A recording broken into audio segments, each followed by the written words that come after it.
Diego Jota Liverpulning yuragi, Portugaliyaning voz kechib bo'lmas futbolchisi edi. U 29 yoshida ukasi bilan birga avtohalokat tufayli vafot etdi. Ota-onasi uchun bundanda og'ir azob bo'lmasa kerak. Bir kunda ikkita farzandidan ajralish bu juda ham og'riqli. Jota Cristiano Ronaldoning eng yaqin do'sti edi. Jota yaqinda Portugaliya bilan Millatlar Ligasida g'olib chiqib, ular tarixni o'zgartirib tashlagan edi.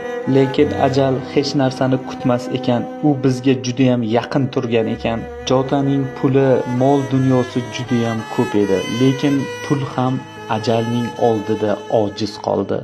Jota 2 oy ichida Angliya Premyer Ligasida Liverpul bilan chempion bo'ldi. Keyin esa 1 oy o'tib Portugaliya bilan Millatlar Ligasida g'olib chiqdi. Jotaning 3 nafar farzandi bor, lekin uning to'yi bo'lganiga endigina 5 kun bo'lgan edi. U futbolchi sifatida butun dunyoda futbol muxlislarining eng yoqimtoy futbolchilaridan biri edi. Insoniylik jihatdan ham eng yaxshi insonlardan biri edi. Xayriya ishlarida esa u juda ham faol edi. Hattoki yosh bolalarni xafa qilmaslik uchun ular bilan futbol o'ynar edi. Diego Jota, sen qalblarda abadiy qolasan.